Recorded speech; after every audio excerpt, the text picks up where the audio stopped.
ধন্যবাদ জানাচ্ছি এই বাংলার বর্ষাকালের যারা আনন্দ প্রিয় মানুষ, খেটে খাওয়া মানুষগুলোর জন্য ধন্যবাদ জানাচ্ছি। সব নৌকর মাঝি মাল্লাদের যারা অক্লান্ত পরিশ্রম করে আনন্দ দেবে বা নেবে এই প্রত্যাশায় যারা অক্লান্ত পরিশ্রম করে থাকেন, আপনাদেরকে অসংখ্য ধন্যবাদ।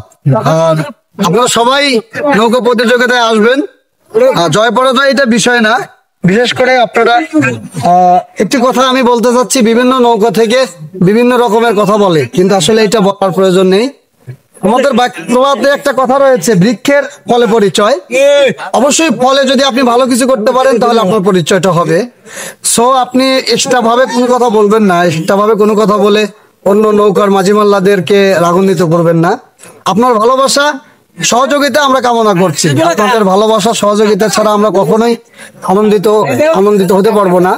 পাশাপাশি আপনি আনন্দ নেবেন বা দেবেন, এই প্রত্যাশায় খেলাধুলা হচ্ছে, এটাই প্রত্যাশা। তো সেই সাথে বাংলাদেশের যত ইউটিউবার ভাইরা রয়েছেন আপনাদেরকে অসংখ্য ধন্যবাদ জানাচ্ছি। আপনাদের সুস্বাস্থ্য কামনা করছে আমাদের বনগ্রাম নিউ রন্ত বলাকার পক্ষ থেকে আপনাদেরকে একগুচ্ছ রজনীগন্ধা ফুলের শুভেচ্ছা দিয়ে শুরু করছে আমাদের নৌকার কাজ। সেই সাথে সবাই আমাদের জন্য দোয়া রাখবেন, আপনাদের সবার জন্য দোয়া রইল। ভালো থাকবেন এই প্রত্যাশায়। ধন্যবাদ সবাইকে। আসসালামু আলাইকুম। আচ্ছা বলতু ভাই, সেই ভাইরাল বলতু ভাই, এবার আপনাদের নৌকার নিয়ে কিরকম আপনার আশাবাদী? ধন্যবাদ আপনাকে, অসংখ্য ধন্যবাদ। আপনি ভালো একটি কোশ্চেন করেছেন। বাংলাদেশে যতগুলো খেলাধুলার নৌকা রয়েছে সবাই কিন্তু আশাবাদী রয়েছে যে চ্যাম্পিয়ন হব, সবাই এই চিন্তা ভাবনা করবে।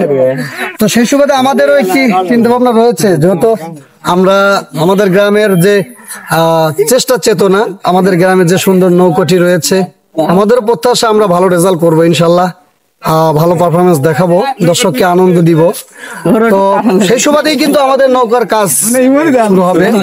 বাংলাদেশের মধ্যে বেশ কয়েকটি নৌকা রয়েছে, তার মধ্যে নিউরন্ত বলাকা, স্বপ্নের তৈরি, আলমদিনা, অর্ধ এক্সপ্রেস, আরো বিভিন্ন নৌকা যেনারা রয়েছেন।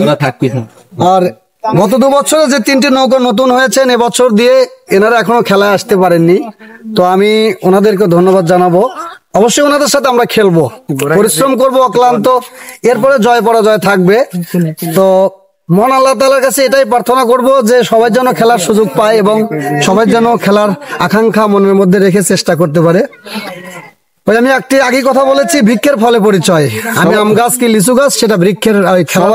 সবাই তো আশাবাদী যে আমাদের নৌকা ভালো খেলবে এবার, ফলে জি জি জি অবশ্যই অবশ্যই। কারণ হচ্ছে সবাই চিন্তা করবে আমি চ্যাম্পিয়ন হব, কিন্তু এরপরে যেখানে আরো 20টা 25টা নৌকা হবে, সেখান থেকে তো একটা নৌকা চ্যাম্পিয়ন হবে। তো সবাই কিন্তু এটা আশা করছে যে আমি চ্যাম্পিয়ন হব। তো যেটা চ্যাম্পিয়ন হবে ইনশাল্লাহ, সেটা তো চ্যাম্পিয়ন হবেই। সেখানে আমিও থাকতে পারি, আর একটা নৌকা থাকতে পারে। তবে আমরা আশা কখনো ছাড়বো না, পরিশ্রমকে কখনো ভুলবো না। এই প্রত্যাশায়, এই ভালোবাসায় সবাইকে স্বাগতম জানাচ্ছি, সবার সুস্বাস্থ্য কামনা করছি।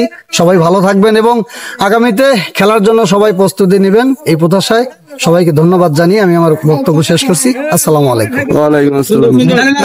ধন্যবাদ ভাইকে আমাদের সুন্দর সুন্দর কথা বলার জন্য। সেই এলাকার ভাইরাল ফজলু মাঝি আমাদের সাক্ষাৎকার নেও, নৌকা, সেই নিউরন্ত এলাকার নৌকার সাক্ষাৎকার আসলে সেই নৌকার ভিডিও করেছে, বেরিয়ে হয়েছে সেই ফজলু মাঝি।